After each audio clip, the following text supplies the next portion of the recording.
none of that really constricts me at all. As far as where I go, it's really, I go where I want to go. I've only had one robbery incident, and so I started messing around with that, and that got me into...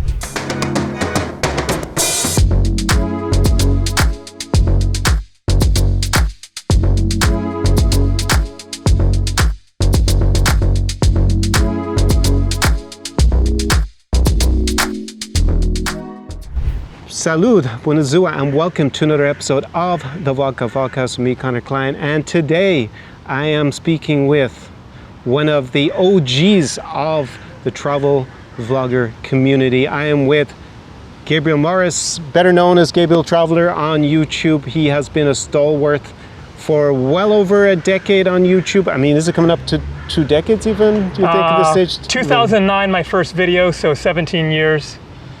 Absolutely roughly a decade professionally, yeah. I've been watching Gabriel's videos for many years in the different parts of the world that he's been to, and today we're going to have a conversation that is focused a little bit more on where we are actually sitting, that is Moldova, but also about his travel philosophy and his plans going forward. So this will be a really interesting episode for you guys, especially if you are familiar with Gabriel's content. So Gabriel, welcome. So maybe we give a little bit of backstory about where you're from and how come you ended up becoming this pioneer on YouTube in terms of traveling extensively and documenting it.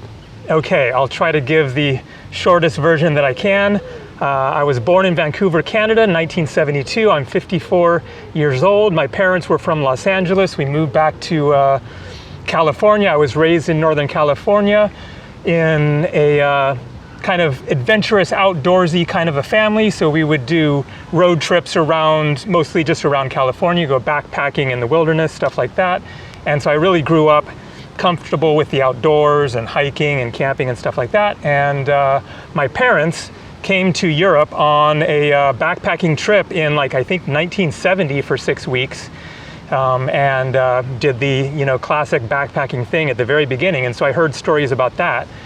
And at some point in my teenage years, I got the travel aspiration, and long story short, then day after I turned 18, I was on a flight to London, spent 4 months backpacking around Europe to 10 countries. And then I went to university in Alaska and had various adventures there. But jumping forwards, I took advantage of my Canadian citizenship many years later, went to Jasper National Park, got a job there, and that is actually where I bought my first digital camera in 2008. Okay. So this is back in 2008. Now YouTube back then, for any of you who are watching and maybe a bit younger than me and Gabriel, that was when YouTube was kind of taking off. When did YouTube start? It was only a few 2005. Yeah, exactly. It was only a few years beforehand. So when you got a camera, I guess it was, by today's standards, quite a basic camera. Exactly. And you started to document your experience there in the park, yeah?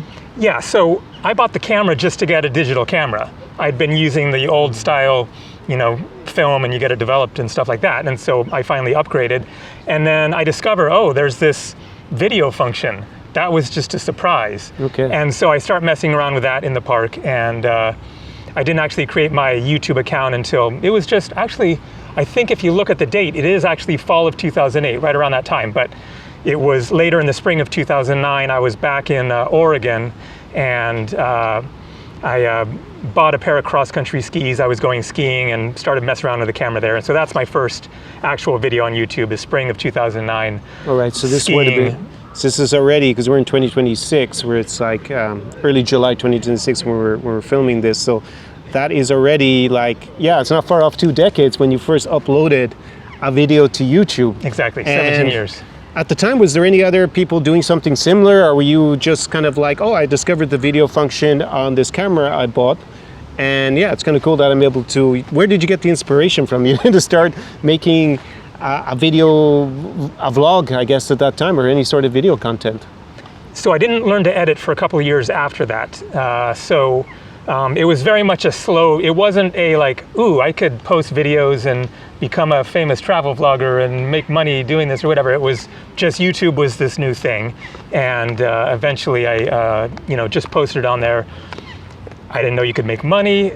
I don't even know if you had subscribers at that time. I remember learning the first time that I had subscribers was a couple years later. I noticed I had like 30 subscribers. That was years later. It was like 2 years later that I don't even know if subscribing was a function at that time or not. But the first time I noticed it, I had 30.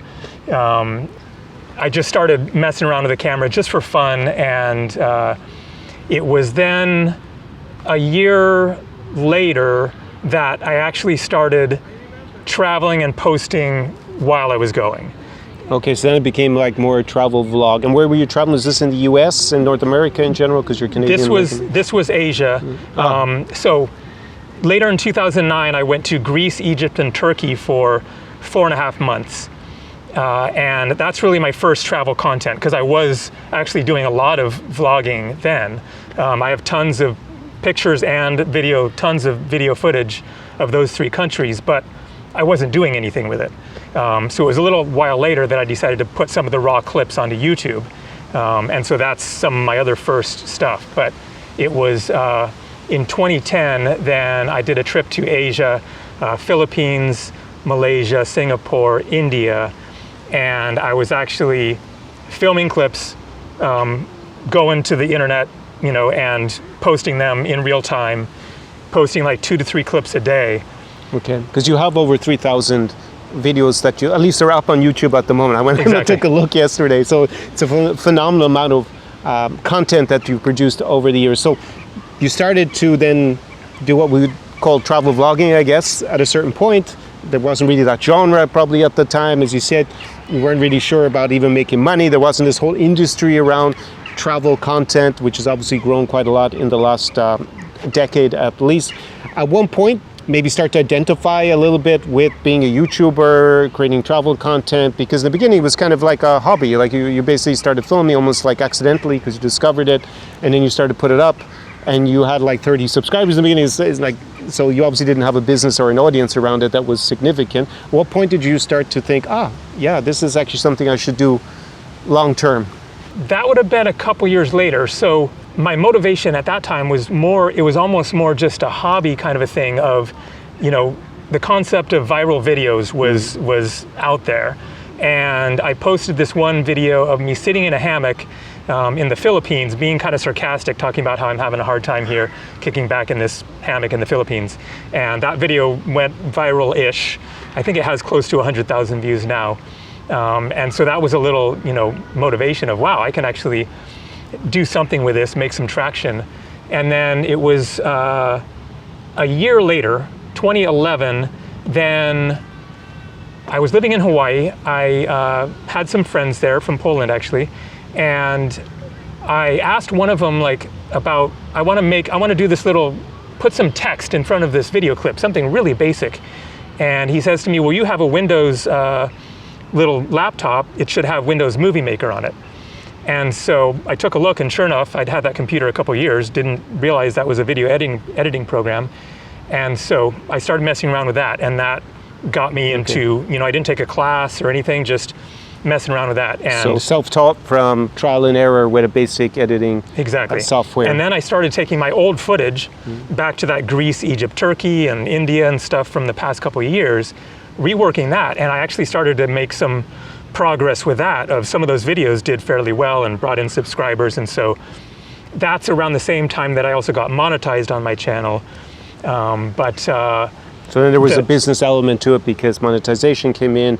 It's interesting that 100,000, you said that video has 100,000 views today, which meant it had less at the time, but that was viral back in the day because obviously YouTube was in its 20,000 in a few months or something, Yeah. So that's obviously something that's changed dramatically in terms of the viewership of YouTube since then. So you obviously traveled to a lot of countries. I think you've been to around 100 countries, more or less, or maybe even a little bit more, depending on what we say is a country. We had a little bit of discussion off camera about whether, a place like Kosovo are really a country. Puerto Rico, U.S. Virgin Islands. What was the inspiration behind going to so many countries for such a long amount of time and documenting it? Because, as we've said, it wasn't really a thing when you started off.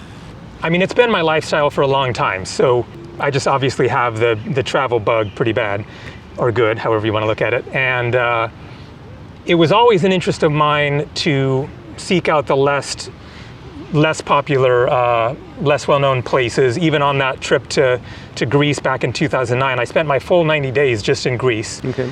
Went to, I don't know, 12, 15 islands, something like that. And so I went to some, much less visited ones. And it was kind of a matter of just expanding my travel range of, I want to see the main stuff. I want to go see Angkor Wat and the Taj Mahal and stuff like that. But then I also want to mix it up with, finding out of the way places. And so that was always a matter of, both conscious research, reading guidebooks and stuff, and then also you just go to places and you hear about places. So I've been to India tons of times. Every time I go there, I hear about another place, somebody mentions it, I see something on the map, and so then I'm intrigued to go check that out. And so then as it became my job, then now I'm getting paid to travel, and so and that's obviously primarily through the YouTube channel that since the job in Canada, I did that 5 different seasons, and that led into the YouTube actually working, because you need money to travel, but then you're spending your money traveling, and then you got no money left and you have to stop. And so that job enabled me to save up money, head out, travel for like 6 months, post content, and then I'd be out of money, but then I have videos out there. And so it was kind of this slow build. And then 2014, I left that job, $5,000, making $100 a month-ish on YouTube. But that next travel phase, going to Mexico, Belize, Guatemala, for some reason that took off, and I was making like $500 a month by the end of that trip 3 months later. So it built up over time. That gave you then the financial freedom eventually with the travel videos, that you didn't need to actually go back to a job to create the slush fund, shall we say, in order, the travel slush fund to go out again. Yeah, 2014 was my last real job. Oh wow, so it's been 12 years that you've been traveling permanently and monetizing that, which obviously funds the lifestyle. What would you say to people is the main thing that they miss out on? Because you've been to around 100 countries. I mean, I think technically there's around 200 in the world. So you've seen at least half the globe, if not more than that. What do you think that people miss out on who only stay in one country and take the occasional holiday maybe abroad? I don't think, I mean, whatever you can do wherever you go is better than nothing. So, I mean, if you only have a week or 2 a year and you just want to have a relaxing time with your family, then I'm not going to say, well, you should be coming to Chișinău, the least, touristy country in Europe, to spend your week here. I'm really of the mind of, completely non-judgmental towards other people's travels. Just whatever you want to do is what you want to do. Now, if you would you personally, maybe let me rephrase it, what would you personally have missed out on if you hadn't had this mindset? If you'd stayed in Vancouver, maybe you would have crossed into the US, gone to Seattle, as opposed to this lifestyle where you've traveled, it's not perpetual or constant travel, but you spend most of your time because of now what's your job, which you created as a career in terms of inspiring other people on YouTube and showing them where they can travel and your experiences. What do you think you would have missed out on the most if you had say, a more classical lifestyle? Like I worked as a lawyer in an office, and of course I had money to travel, but you were always constrained that I needed to be in one place most of the year where, to be frank, I didn't really want to be. What do you think would have been the big thing you would have missed out on compared to what ended up being your lifestyle? Yeah, gotcha. Yeah, I mean, a lot. It's obviously just a totally different way to live your life, but obviously there's just the learning about the world type of a thing. But it's an adventure on another level that you just aren't going to have anything close to resembling that kind of a life experience with a 9-to-5 job or just staying close to home. There's the practical elements of experiencing different types of cuisine and meeting people from all over the world, and all of the challenges that come along with it. Here in Chișinău, English is not particularly well spoken by.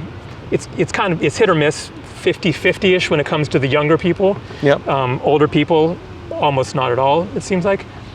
But that puts you into situations in which you have to deal with challenges and draw on your reserves of resourcefulness. And so would you say that it's like part of self-development, self-growth, that you put yourself in uncomfortable positions and situations, uncomfortable, not necessarily dangerous or crazy necessarily, but just uncomfortable, and then you have to find a solution to it, then you have some self-growth. You think that's the one of the main things you would have missed out on if you'd had a more classical lifestyle of, 11 months in one place and then a month's holiday maybe? Yeah, for sure. Just changing, evolving, growing as a person, and then also you learn skills that you take to the next unfamiliar place and can apply there and feel comfortable being in a place where you just completely stand out and having to navigate that situation. I mean, it's a thrill. It's a challenge, but I like challenges, and it's an excitement and kind of a purpose in life that's like nothing else. Okay, so you get purpose from also the travel experience. Absolutely. Do you think you have a greater sense of freedom? You did mention that there are more challenges. Maybe that's even kind of like a restriction that needs to be overcome. Do you think it gives you more freedom in that sense with this kind of lifestyle than if you had stayed what you were doing in Canada, US? Yeah, I mean the freedom that I have is just really kind of unreal. That I can go wherever I want.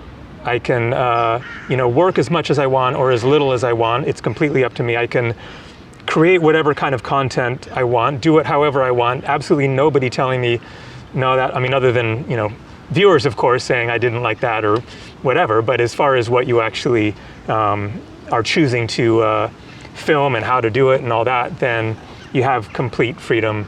And then just being able to rearrange, organize your life however you want to do it is pretty phenomenal. And then to be able to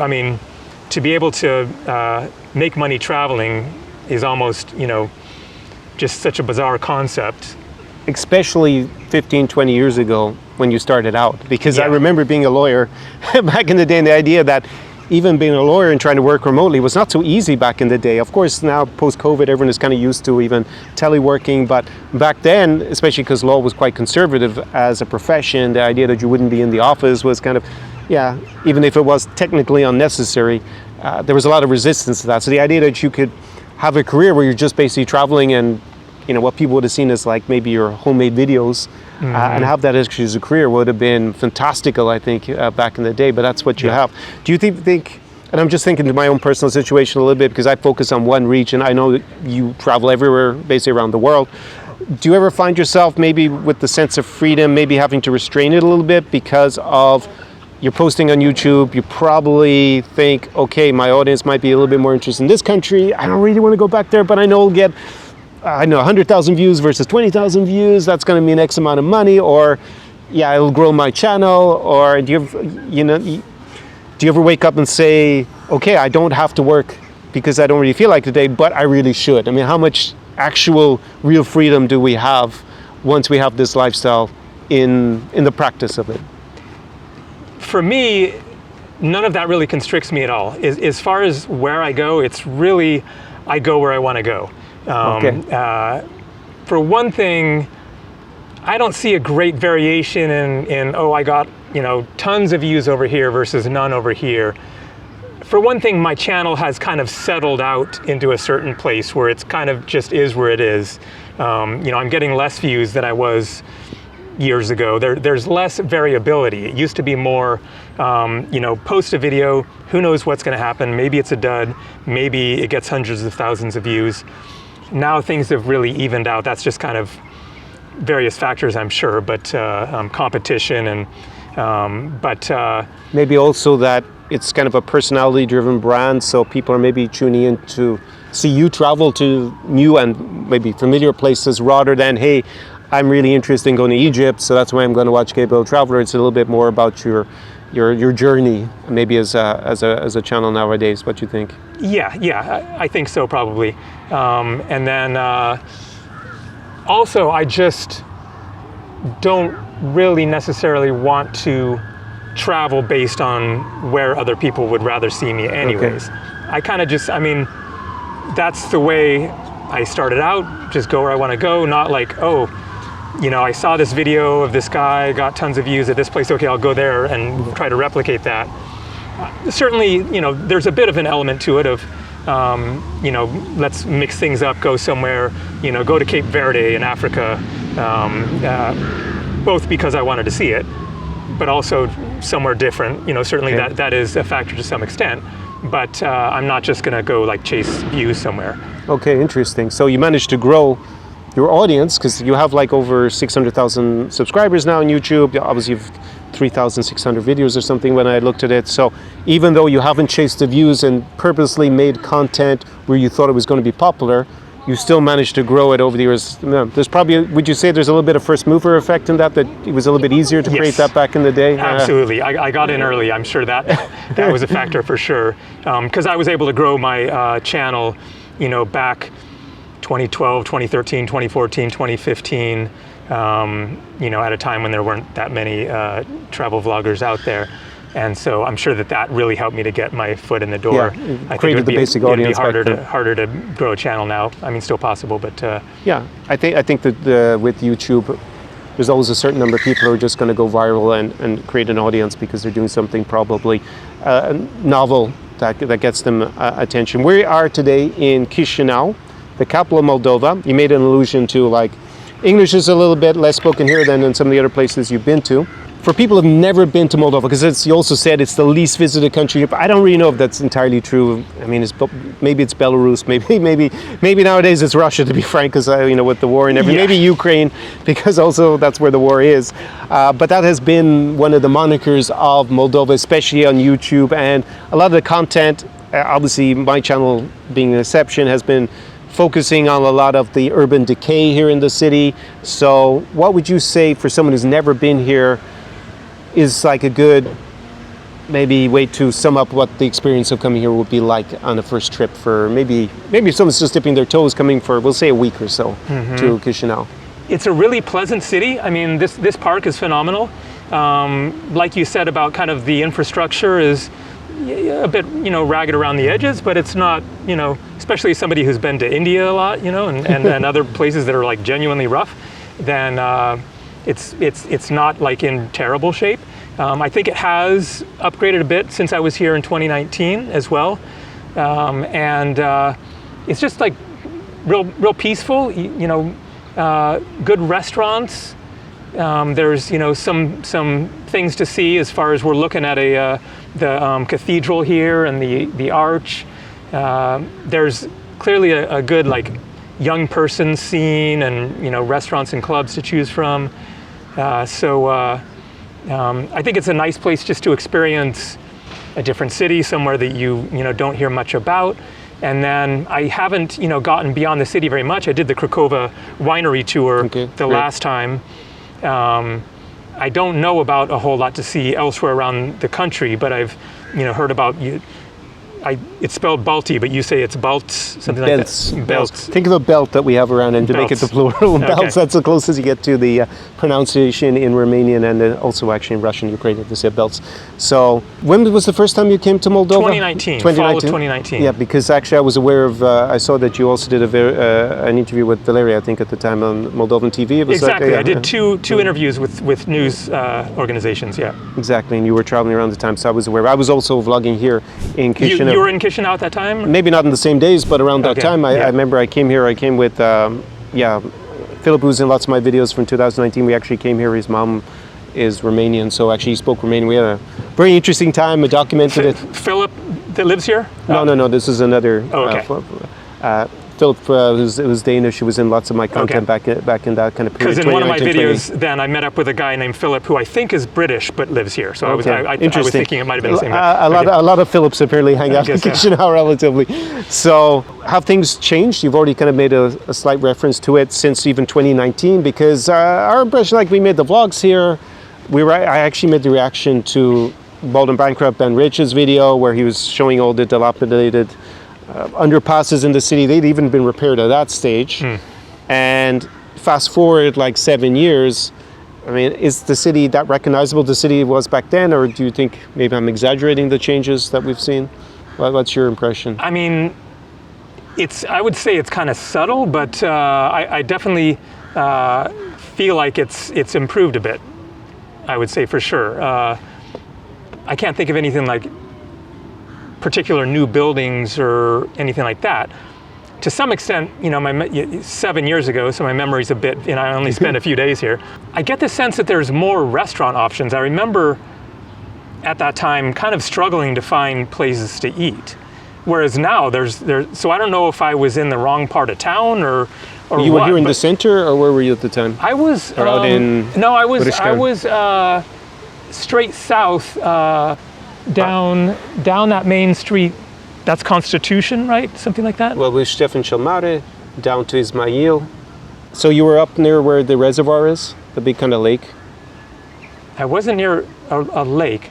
I think overall... So that's the government house right there, right? Yeah, so if you take this street and go straight on down to the left, I would say, you know, 2 kilometers that way. Okay, so you were down near where Ismail, where that junction is with Stefan Chelmare. Yes, even Ismail, today, they're only really building out the restaurants and cafes in that particular point. But I remember in 2019, it was quite limited.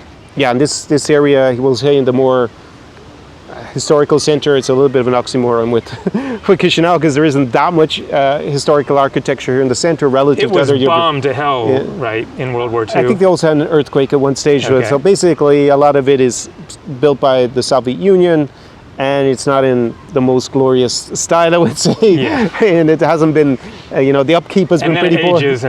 So it doesn't age well, right? Yeah, exactly. It ages like milk, as opposed to a fine wine. Yeah. And I remember when we went, because I obviously shot the video and Philip was there in it, and we were commenting a lot that, it was a bit quiet, there wasn't much going on. I remember we went to one Shisha Lounge quite a bit, which isn't there anymore. But then we discovered that actually you have Rishkan as well, which is another area where you go out this direction, and there was actually a whole new series of restaurants and cafes. I agree entirely that since then, 2019 to now, there must be 3 times as many maybe restaurants, cafes, bars, everything, and the quality of them has definitely been upgraded. When I do my guidebook, where I put in the hospitality section, so I have a guidebook.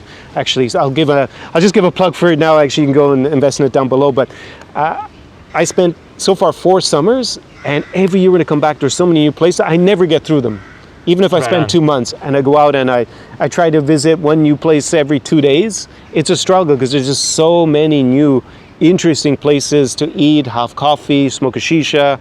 Yeah, it's really moved on leaps and bounds since then. And have you noticed also maybe about just the beautification of the city versus 2019? How do you feel about it? I think so, or at least certain parts of it. I don't know if this park has changed since then, but it's certainly, I'm impressed by it as being nicer than what I recall from back then. Yeah, they did do a lot of gardening up in this part around the...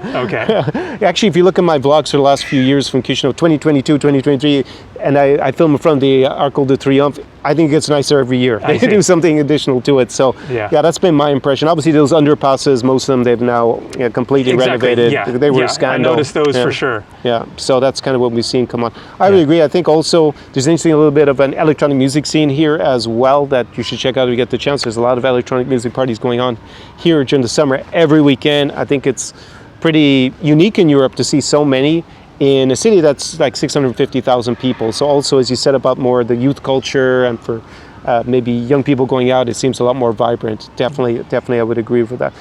What would you see, having traveled here, as something maybe, and having traveled to so many other countries, what do you think is uniquely Moldovan maybe that you've seen or experienced?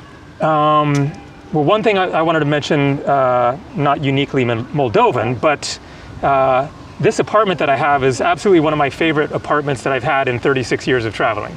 Where I'm staying right now. That's a big thumbs up for Moldovan real estate and renovations, apparently. So there's the affordability aspect of Moldova. It's cheaper than a lot of,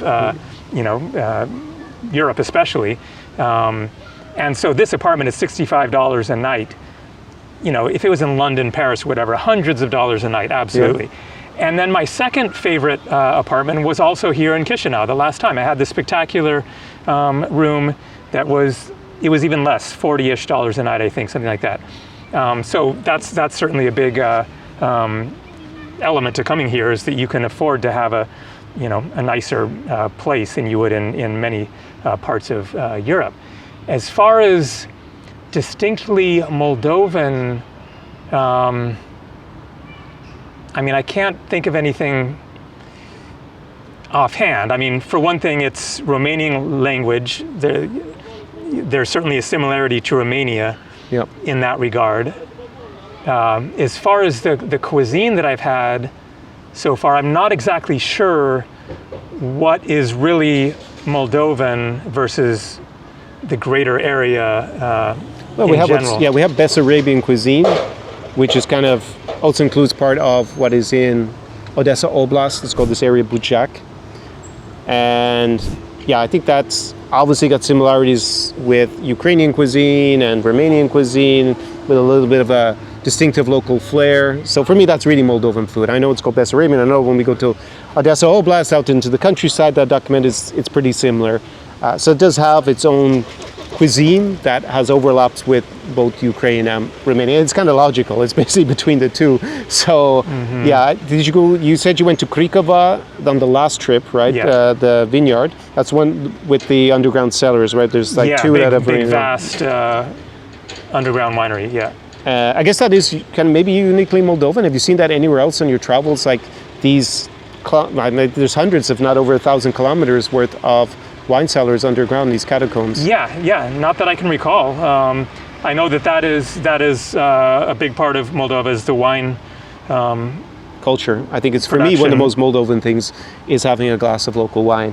I know wine is not unique to Moldova, obviously, but it's something that just about every Moldovan in their family probably has someone doing. So it's pretty strong here as well as the cuisine. Do you think that with your vast experience with traveling and documenting, do you think there's maybe something that's a bit of extra value to come to somewhere that's less traveled?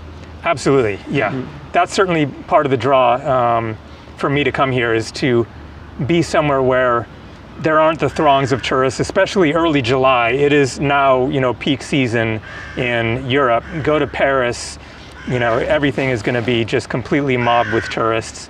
And then here, it's really just local life continues. This pleasant park, people, walking around, biking around. But, you just feel like you're experiencing the local life without, being stuck in a mob trying to see this or that or whatever. There's no such thing as over-tourism in Moldova. Yeah, exactly. You don't need to worry about it. You may have to worry about other things. But over-tourism is definitely not a threat in Chișinău because we're here in early July and there's been a heat wave in most of Europe. I mean, it's always this hot basically in Moldova in the summer. It actually gets up to around 40 C here. And then in Odessa on the coast, it gets up to like mid-30s, but it was 36 even in Odessa before it came up yesterday. It was 38 here, I think, 2 days ago. Yeah. It peaked and then it's come back down and it's pleasant. Which are unusual temperatures further to the west. So like in Warsaw, I think it was up to 40. It's like crazy temperatures for them. Yeah. For us, this is kind of a normal summer, I think, nothing too exceptional. But you don't want to be standing around in queues to go and see different things, obviously in this kind of heat. Exactly. No need to worry about that here because basically not that many people have discovered it. I don't know for how much longer that's going to be the case. Because actually I came up from Odessa yesterday. Already 2 people have come up to me who recognize me who are foreign travelers. And that happened a bit in 2022 with the war because a lot of people were familiar with my Ukraine content and they happened to have, evacuated out to Moldova and then they saw me walking around, so it was a bit more normal. But since then, it's pretty rare that people actually come up to me and recognize me during the day who are foreigners who are traveling here, but I've already had 2 on day 1 of this summer, basically. So, it's maybe not going to be as under touristic as it is now for that much longer. There's definitely a lot more people coming. Yeah, so as they develop, the infrastructure and everything a bit more, and it gets a little more of travelers coming through, making the videos and stuff like that, and people, see, well, there's a reason to go there. Maybe for the more adventurous people looking for something outside the box at this point. So. But everyone's looking for the hidden gem, and I guess Moldova isn't really on anyone's radar, and especially if you watch the overall coverage on YouTube, it makes it look like it's desolate. It's like a dystopia here in general, which is obviously not the case. Depends where you want to go. Obviously, you can film anything to make it look terrible. So probably, would you say it's a good time to come now? As opposed to probably what it's going to be like. If you also mentioned the prices, that exactly. It's pretty attractive. Because those are only going to go up. Yeah, exactly. I agree. It's not super cheap in my experience. You also mentioned you booked in a luxury spa and you were actually surprised by the prices. Yeah. It's $280 for a week. it was $90 per day, whereas, you know, back home in California, then I think it's $40 a day. Now this place is miles above, you know, it's just a typical athletic club with a pool and sauna and stuff like that. This place is fancy. I mean, there's a reason why it's expensive, but even considering that, it still seems overpriced when you factor in where we are. But for whatever reason, that's the, I guess it's because it's such a unique, you know, the only place of that. I haven't been to any of the other pools, spas, whatever around, but they must be kind of the premier place. I think there's definitely an elite strata here. Aquaterra, it's called. Yeah. There's an elite strata here, so even the gyms that are higher level, they're more or less going to be the same as you're going to pay in a lot of Western European or probably North American cities. So there is that kind of elite strata if you want the best of the best. It's okay if I say we go to the best in New York or something, it's also going to be way more expensive as well. So exactly, I think it's still very good value versus being in Western Europe or in North America, but it's not pennies on the pound, it's not cents on the dollars, it's not like coming here in 1995. The flip side is you can go to a luxury spa and enjoy yourself in pool, while it's probably in the 1990s you couldn't here because they hadn't developed that infrastructure. So it's still very good value, but it's not. You would agree that it's not going to be super cheap either. It's going to be in between. Okay, excellent. Yes, it's mid-range. I mean, you know, depends on what you compare it to, of course. But as far as food, then you can order whatever, and then you're paying $10 to $15. Okay. You know, it's not, you know, dirt cheap, but to have a decent meal and, you know, whatever drink to be $10 to $20, you know, it's super fair, affordable, reasonable, rather than compared a lot of places it could be $30, $40 easy. And plus you don't have the over-tourism, so there aren't really tourist prices here to a certain extent because there's just no tourism to push up the prices for. I think that's probably a pretty good synopsis. So on my channel, I cover a region I call New Europe. It's basically Central and Eastern Europe, the parts that the Russians didn't manage to take over. And then, you know, Germany's kind of the border there with Poland and for the general region. But I do focus on a small number of countries that I help my clients with the most. So I tend to document Romania, obviously here in Moldova, Ukraine, Poland, the New Europe Baltics, so Latvia, Lithuania, and Estonia. I also go over quite a bit to Kazakhstan because it's popular with some of my clients, and I love Almaty, for example, in Kazakhstan. What has your experience been with, in particular, with those countries? Have you I assume you've traveled to probably all of them. I've been to all of them. The Baltics only to the capitals. Romania, I've explored more as far as basically 2 trips there, once in the winter taking trains, and then once in the summertime renting a car, and so I've seen a fair amount of Romania. And then Kazakhstan just one time. Now I'm forgetting if it was, Astana is the capital. So it was Almaty that I went to.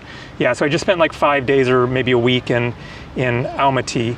And then Moldova, this is my second time, but I've really just seen the capital. And so they certainly aren't the countries that I've explored, you know, the most. I forget if you mentioned Poland, but I've seen a bit of Poland as well. So yeah, I'm certainly no expert by any means on these countries, but you've gotten a good taste of them, yeah. What you hear as the biggest misconceptions then from people who maybe haven't spent so much time in the region when they talk about Poland or Moldova, Ukraine?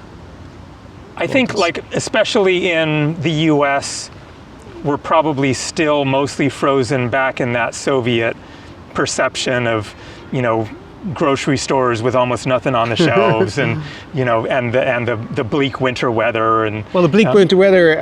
I think that winter, and that's that hasn't changed. Like, climate change hasn't been that extensive. I mean, we've had this heat wave, but yeah, the winters are still pretty bleak. I think in Poland and in this Baltic region, it's pretty tough because I spent a winter in Estonia and Latvia 2 winters ago, and I don't know. I much prefer it down here. I'll say that much. I was in Kyiv in the winter, or in November, December, and it was bitter cold. But no food in the supermarkets. This is like the breadbasket of Europe. There's food everywhere. It's like delicious, and we don't have shortages. You think there's still that mentality, maybe trapped from 30 years ago, or even more than 30? It's like 40 years ago, basically. I think so. Yeah. It just doesn't get a whole lot of news coverage as far as the developments and you know, how things have changed, which is a lot over the past 30 years since the Soviet Union collapsed. And to varying degrees. Like we were saying, Poland has really jumped forwards leaps and bounds. Other countries haven't advanced as much.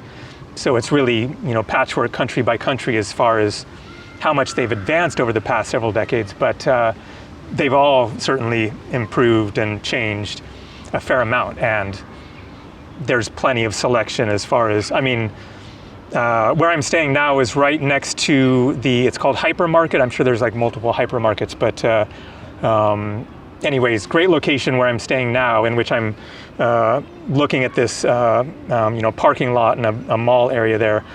And that market is just great. Full supermarket, everything you could want. Very new building, big glass windows, and very modern. So it's very, that's what I was going to say. It's very modern. This is such an outdated stereotype. Why do you think that Americans really haven't had their software updated? Or we're picking on Americans, but in general, people haven't been here. We'll say people from Western Europe, North America. It still just doesn't get as much tourism by any means compared to Western Europe. So people just aren't really learning much about, what is really going on in this part of the world. It's just a slow change, clearly.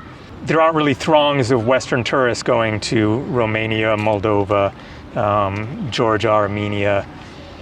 Okay, it's whereas interesting. Other countries, Slovenia, Croatia, Poland more so, it's kind of moving eastward, but it's quite a slow progression. It's interesting you mentioned Poland, because that is the country got a lot of hype, I would say, especially on YouTube, especially more, we'll say. Just in the past 10 or even 7-8 years or something, it seems like. It's really been with the I think a lot of it's political. There was this kind of image created of Poland that it's way more to the right, I think, than it is if you go to Warsaw. And a lot of people kind of play that up a lot, right? And they attracted a lot of people to go. On top of it, obviously the country's doing very well economically, so but still the prices haven't quite caught up with Western Europe. It's like kind of the main mantra or leitmotif that you can see in this region. It's not super cheap, but of course it's better value for money. But it's interesting, you think the Poland people have a little bit of a better idea about what it's like, but not the rest of it. Would you say that's accurate? You mean as far as Western tourists? Yeah. And the different countries and Western European or North American. I think certain countries are getting more on the radar, especially, as I said, Slovenia and Croatia. I was just in Slovenia, and Lake Bled was just absolutely converged with tourists. And this was early May, I think, or mid-May, maybe end of May, I forget. But no, that was end of May. But it was amazing how busy it was there. So these are definitely no longer hidden gems to go to Slovenia. Exactly. Croatia is firmly on the tourist circuit now, and for good reason. I mean the Alps of Slovenia, the beaches and the islands of Croatia, they have real standout places to go. I mean, that's the reality of Moldova, is that there isn't, as far as I know, these like real standout places of you really need to see the such and such. I would say there's no postcard shot to get, but obviously today it's Instagram shots. It's not a place where people are posting so much on Instagram as something absolutely spectacular. Yeah. Do you see a difference between maybe going as a tourist versus maybe not necessarily relocating 100%, but spending a few months in a place? Yeah, I think that's more of the draw, really, because it is a pleasant city, and you have things to do here, and it's kind of a bit in its own corner of the world, separated from a lot of the politics and stuff going on elsewhere. Of course, you have your own local issues and the war and all that, but it's to some extent the authenticity and the feeling of local life here that's kind of preserved in a way. Because there aren't that many tourists, so there isn't like the tourist and nobody's pricing, coming up to you and trying to sell you bracelets or drag you into their shop, or at least not in Chișinău. In Odessa is a little bit of an issue with that. Okay. But, as you will discover if you go there, they come up with the Ukrainian colored, and they're they're just a different version of the same African guys you see outside the Colosseum. Yeah. You know, it's the same thing transponded, but we don't have that in Chișinău for sure, and I haven't seen it anywhere else in the region. You just don't have that, I guess, critical mass of tourism where they think there's that no it's market to be yeah. wasting your time doing that. Yeah, exactly. So that is a big reason maybe to consider a longer trip out here, like a month, 2 months, 3 months. That's actually what I see with guys who come up to me, is that they're not here for like a 3-day trip in general. They're actually planning to spend a good amount of more time. You've also traveled quite a bit in Western Europe. What do you think that is maybe better here in this region versus Western Europe, and what do you think still needs to catch up with that part of the continent? If you're talking about like Eastern Europe in its entirety, Central, we'll say, I call it New Europe, right? So we're excluding Russia. More this region. Yeah, more this region. Yeah, there's just kind of this more of a local authenticity to it. It just kind of feels more undiscovered in a way. And it's something that almost you can't quite put your finger on it as far as the difference, but there really is a big difference between Western Europe in general and being out here. It's really, you know, different cultures, different languages, just has a different feeling to it. Also just that reality of being off the tourist trail, especially if you rent a car, you know, as I've done in Romania, and get out there and just explore around and see what you find. I've found some just really fascinating, like super old churches and castles and the old towns. You know, Moldova, or at least Chișinău, doesn't have that as far as an old town. Yep. But in Romania, then they have amazing old towns that are, you know, rival Western Europe's. But then they really have a different feel to it. And then there's the Eastern Orthodox religion aspect. The churches are different, kind of subtle, but ever present in this part of the world. That there's just a different feeling about it.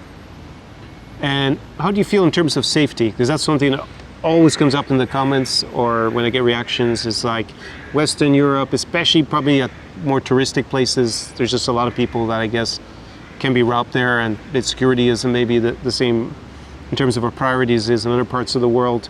Not wanting to exaggerate too much, because obviously Latin America, for example, where I've traveled, that's on a whole another level, right, in terms of danger. Where would you place it? Western Europe, here in this part of Europe, in New Europe or Central Eastern Europe, and then maybe on a global context, because in a global context, since you traveled so much? I would say it's definitely overall safer here. I mean, I've only had one robbery incident in all of Europe, and that was when I was sleeping on a bridge in Paris. Okay. So I was putting myself in a bad situation to begin with. Don't sleep on a bridge in Paris, I guess is the moral of the story. But. Yeah. And so I managed to avoid pickpocketing and stuff like that, but I certainly hear about it a lot more in Athens or Paris or Barcelona. Barcelona's notorious, Los Ramblas. Yeah. I think overall, statistically, I would imagine that there is less of that here. Yeah, petty crime is quite low in city centers, we'll say, targeting foreigners. There was, I think, online scams, in that sense, romance scams are definitely a bigger issue in this part of Europe in general than they're going to be in Western Europe and North America. Don't have the same dangers as Colombia with, so far at least, scopolamine and all this kind of crazy stuff that happens there. Guns. Yeah, that would target visitors or foreigners in general. They're not really issues. Obviously, we have, if you come to Ukraine, there's a war. You have Russian rockets and other terrorist atrocities that they try to commit. But outside of that, which is more geopolitical risk, actually in terms of petty crime, targeting foreigners, which is what you're going to be most concerned about, it's very low in this region. Yeah, I think it's pretty negligible. Yeah. In my experience, I've seen or even heard about, it's very rare. I mean, in Odessa, someone's bicycle was stolen, one of my friends, but I mean, it happens. If you go to Netherlands, where I live, someone's bicycle gets stolen in the group almost every day. So yeah, I think it's really a fraction. That's one plus here.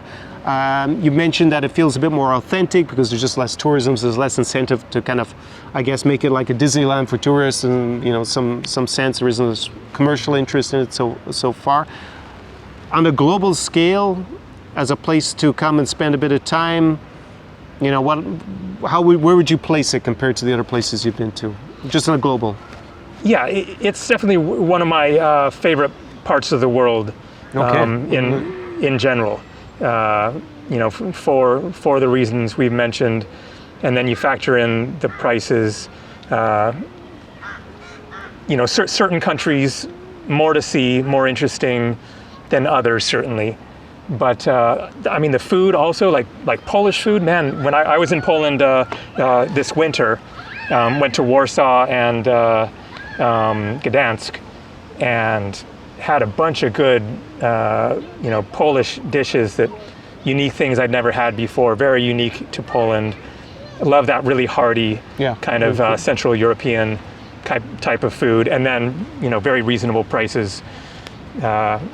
And then there's really a lot to see. I mean, Poland especially, there's so much to see in that country. I feel like I've just dipped a toe in there. Romania also, there's a lot to see there.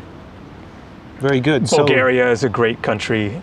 Low prices, a lot to see. I don't cover Bulgaria so much. I did do an interview with Alina McLeod. I'll put up in the card down below. Oh, you did? Yeah. Oh, actually, yeah, I think I saw something about that. Yeah, because she had moved there and she got a visa to stay there. So I think that's quite valuable if you're considering Bulgaria, since I've only been twice, and that was, the last time was quite a while ago. Great. Do you think, because you're traveling so much for so many years, do you think it gets romanticized a bit too much, the kind of being the perpetual traveler as a lifestyle, or how would you react to that? Because you can glamorize it, say, okay, I have this freedom, I travel everywhere all the time. But are there drawbacks to that kind of lifestyle, and what would you say they are, if so? Yeah, there definitely are. As there are, you know, any lifestyle has its positives and negatives. I would say overall the positives far outweigh the negatives, but certainly there's the, you know, the fact that you're away from family and friends, relationships in general, or you know, you see one another when you see one another.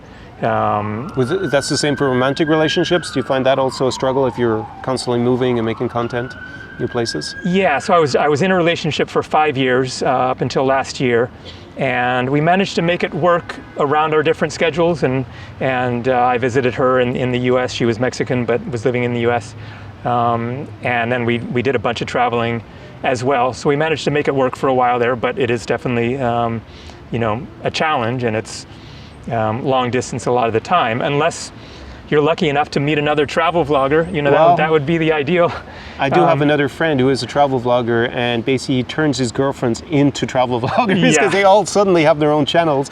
But then that's another interesting conversation you could have with him, because he's now, we met in Odessa there about 3 weeks ago, and he was talking about now that he feels like more strongly connected to his roots in the region the more that he's traveled around the world. And he feels like he needs that kind of anchoring, I guess, because he's traveled and had a travel channel for so long. Mm-hmm. So do you think that's, I mean, obviously you've got a trade-off there. I mean, you can't do both. You can't be a perpetual traveler and have strong anchor roots in one particular place. At what point do you think there might be diminishing returns on keeping to travel? And you might say, okay, I've done this for so long. You know, do you think there's a cutoff point, or do you think you could just do this and be content with it indefinitely? I think I'm kind of coming up to that point at which I would at least like to transition into, you know, a little more part-time travel and having a home base. I mean, this has been kind of percolating in my mind for a few years. Then it comes down to choosing that one place, and I just really don't know. You know, that's partly what makes me a traveler, is I can't pick one spot. Maybe we'll end up somewhere in this region. But let's see where you decide is kind of your favorite after all. But you did give it a high enough rating. As far as if I'm going to keep doing the same thing for a while, then this is one of the best choices of lives to keep on with. So, do you think that with the way that society has developed, we're obviously more interconnected now with communication, you can get at least a view into someone else's world from all over the globe, way more than it was 10 or 20 years ago. Do you think that people need to be a little bit more internationally focused in their perspective in general going forward, or do you think that we'll go the opposite? You know, people become more locally focused. What's your thought about having traveled so much and seen so many places? You mean as far as kind of the future of the world in general? Yeah. I think it is definitely getting more interconnected. And people are getting more interested the world is really opening up in so many places. I think the future is more and more travel. I would predict. There were times in history where, like, things were very interconnected relative to before, and then they kind of went backwards, right? So it became more protectionist. People started to do less trade, and they just put barriers to trade and everything, and started to restrict people's ability to move. Like, it was interesting. I was invited into a consulate recently in Ukraine, and there were actually the letters up on the wall from the 19th century, with these countries no longer exist, saying that this person had a permission to go to this particular town. And I was thinking, wow, actually, if you come as a foreigner here, almost 200 years ago, well, they didn't let you travel to the entire country. Yeah. And we're not talking about the Soviet Union where they have military areas. No, they were like, you only have permission is if you're not from here to go to this particular place, right? Whilst before that, I guess at certain points you just traveled everywhere and it wasn't so hard, right? So you see it as becoming maybe harder for those restrictions to be put in place because people are just so aware about what's going on? Or do you think maybe I'm over-romanticizing how things are going to develop? Maybe we've got a more dystopian future with control. What do you think? I don't see anything as of now that would be putting any barriers in place as far as restrict. Well, how did COVID maybe make you think about it? Yeah, I mean, that certainly made everybody who likes to travel think about things a bit more, and certainly you never know what sort of a global event could occur. I mean, to what extent could climate change be a factor going forwards? Who knows? I mean, this has been a conversation for decades and things are still normal as of now, but could it be something that starts to impact the world more going forwards, or political developments or gas shortages, water shortages, etc. I mean, there's a whole spectrum of different things that could get in the way of the progress of technology and transportation and all that.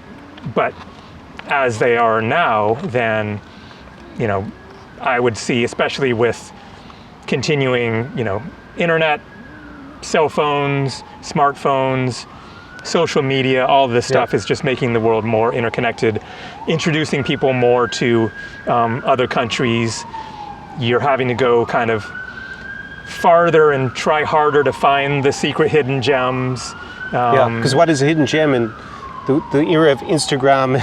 And, there aren't really any hidden gems in the world. It's not like the 1970s where I remember there was like some campaign, a luxury French brand, where they went to Lake Inle in Myanmar or Burma, and they shot these fantastic things. But, I've been there. It was already a good few years ago, but, it wasn't really a hidden gem anymore, right? Because this was a fantastical place at the time. Tourism had obviously impacted it. Mm-hmm. So, yeah, as we're, is there the last remnants? Is it going to Nauru going to be the hidden gem just because no one's gone there? Mm-hmm. Yeah, with this kind of impact of Instagram and what we do actually with travel vlogging, there's just so much more content being produced, more and more of it, that to find the places that are less discovered is going to become harder and harder for that end. I think luckily there still are plenty of places that are quite undiscovered, not necessarily the whole country. Certainly there are countries that people aren't going to for various reasons, the dangerous ones, etc. But within countries where maybe the capital city is getting quite popular, still there's plenty of places outside that might not be that well known yet. Even Greece, I'm a big Greece fan. I've been to almost every Greek island, and there are tons of Greek islands that get almost no tourists that are and Greece is obviously one of the most visited countries on the planet. But they have so many islands. I guess there's just so many places to document that there's just going to be so much noise about, that it's maybe impossible to actually really give all of them attention. Fair point. So yeah. I think we have at least several more decades of there being hidden gems. We'll see what happens after that point. But very good. To wrap it up, on all your travels, which country impressed you the most compared to your expectation before you went? I'm going to say Cape Verde. Wow, yeah, I've also been there, so okay. I also had a good time. Yeah, with my friend Elvino. I had little expectation because I didn't know much about it, but I was just overall impressed by a lot to see there, super friendly people. You have I think it's 9 different islands, and so I saw 3 of them. And so you get a little variety, you hop from one to the next, and it's quite a different scene there. relatively undiscovered. Certainly there are certain sort of beach spots that are, they got the airport right near there and you can just fly in and just hang out on the beach right there, and they're a little more touristy, but really interesting culture, history, quite a bit to see, like some old ruins and some Praia. So that pops into my mind. Okay, near Praia, the capital. Very good. I'm a big fan of Cabo Verde as well. I had a great time there. What country that you visited, you thought was overrated compared to your expectations before, then you showed up and were a bit disappointed?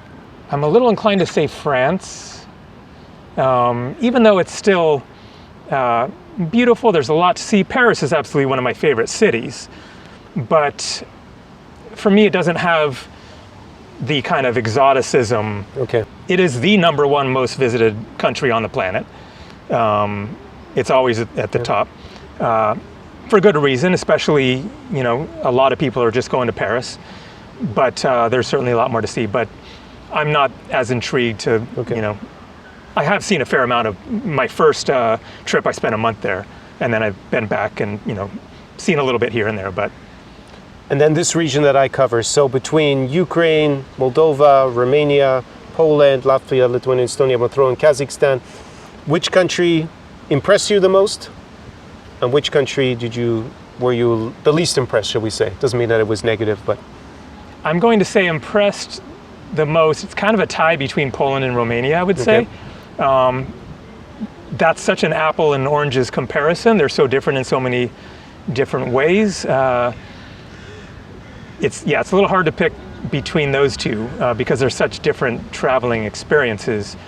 I guess I would go towards Poland in part just because it is more developed, but without losing, its character, and there really is a lot to see in Poland. So I think I would have to put Poland at the top there. I would say Kazakhstan, not as impressed. I haven't seen very much. You were just in Almaty, right? I guess it was a day trip. The landscapes were as boring as it gets. Yes. That was just you just have the Central Asian steppes. Yeah. And then we went to this really pretty lake. I forget. I guess that was what the destination was going to that lake. I mean, it was hours of driving, and then I forget what else. I would have to look at my own video to see what else we saw there. But it was still an interesting day of travel. But I would go back to Kazakhstan. It's a massive country. Yeah. I've seen one little teeny part of it. It's 4 times bigger than Ukraine, and Ukraine is the biggest and Ukraine country is freaking big. Completely in Europe. Yeah. So just think about how big it is compared to other countries. But a lot of it is that kind of. Yeah, it's just steppe with nothing in it. A lot of it. That's and obviously I don't really see that unless it's in a plane flying over it, or because I didn't really do any.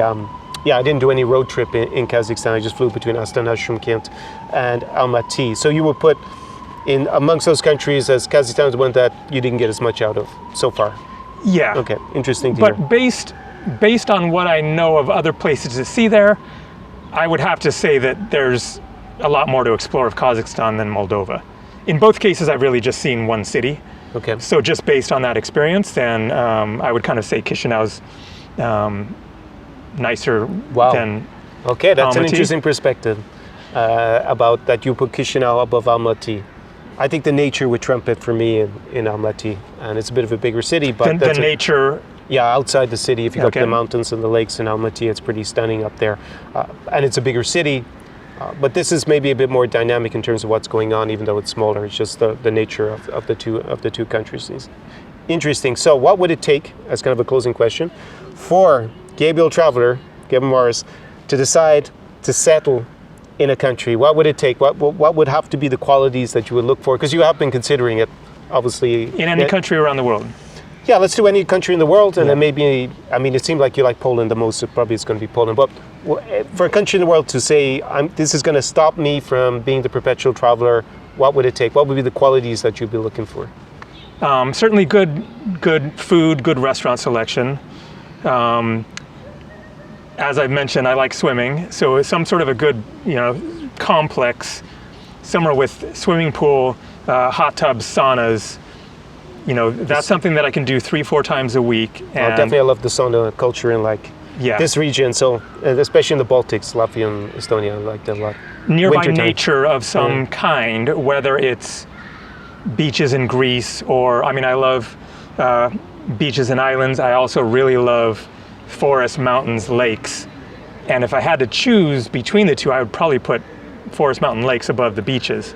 So some pretty nature nearby, for sure.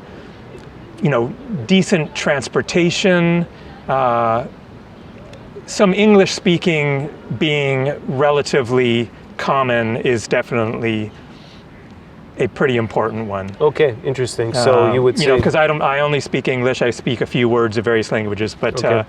I'm not going to be conversational in anything unless I actually do live there for a while and learn it. But okay, so for you actually, an English, or at least a country where English is really well spoken, would be important. yeah, doesn't have to be. It's not going to be this region probably then. Yeah, It's doesn't not have to gonna be. Moldova. Doesn't have to be. You know, English first language. For example, Bulgaria. Then I found it to be, you know, in Sofia. Just walk up to the restaurant, start talking English. They, you know, you can rely on that they're going to speak English. Greece as well. Poland, it's getting a bit more so, I would say. Here in Moldova, definitely not so much. I feel like I should ask, do you speak English a lot of the time? Okay. It's interesting because I interviewed another travel blogger who's Brazilian, and his channel is in Portuguese, and he actually thought that the level of English was better than he expected here. But I guess, you know, it's maybe the luck of the draw a little bit in terms of the level of the language. Because he said in Bulgaria he found it hard. Really? But yeah, so it's kind of Interesting. I'm trying to think what Alina said in her video, but she speaks Russian fluently as her native language. Well, one of her native languages, and Bulgarian's not that far away, so maybe for her it's just not as big an issue. Interesting, right? So you could potentially choose somewhere in this region, but it would need to have mountains and good nature nearby, good luxury swimming pools, and great food. So, but you seem to like the food in this region, and then you probably pick somewhere that's, you know, to use that word that everyone tries to hit on, westernized, in the sense that people speak probably more English, and that would probably not be somewhere like Moldova, but maybe Bulgaria, Romania, possibly in the future Poland. Yeah, exactly. In that case. Okay, interesting. I think it's a good spot to end our conversation today. Gabriel, it's been great.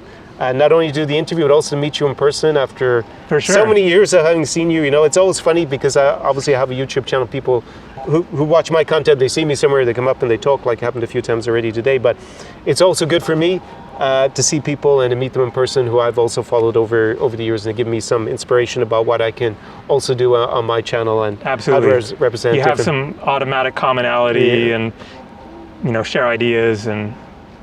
Very good. So we're going to go and enjoy this beautiful afternoon in Chișinău, in Moldova. Obviously, I'll put Gabriel's details down below with his channel, although probably almost everybody is familiar who you are in any case with such a big audience.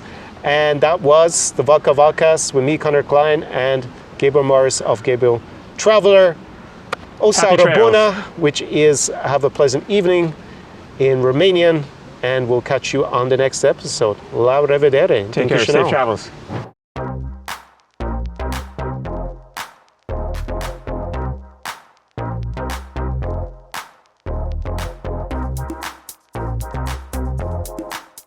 So I'm here in summer 2026. The sun is shining. It's really hot, and imagine you've just arrived here in Chișinău to enjoy a week or two. Maybe you've taken my advice and are planning to stay a bit longer, but you need to know where to go when you land here in terms of cafes, restaurants, bars, clubs, shisha lounges. And I have done the very pleasurable hard work for you by going to literally hundreds of establishments over the last 5 summers that I've partly spent here in Chișinău, in Moldova, and I have compiled my favorite cafes, restaurants, bars, clubs, and shisha lounges into my guide, the Insider's Guide to Magical Moldova. You can go and grab that down below. It will save you just a lot of time in terms of trying to figure out where the best spots are in this city, and it will really help you hit the ground running, even if you're staying for a longer time, so you won't have to spend weeks and months like I did. Not that I'm complaining, I ate a lot of great Moldovan food and drank a lot of amazing beverages in doing this research. On top of that, there's obviously information for logistics and the culture here in Moldova as well. So the Insider's Guide to Magic Moldova, you can grab your copy down below, or you can go even further and invest in the new Europe Insider AI, what my clients are calling Conor AI. And with a subscription to the Conor AI, you will also get access in a format where you can just ask questions. It's based on my materials over the last few years, including all of my insider guides. So that is a monthly subscription, or it is bundled in my consulting offers. So go and check that out below as well. There's a link to my consulting page also down below in the description to this video. So I wish you a very pleasant trip and stay here in Moldova's capital. Seară bună!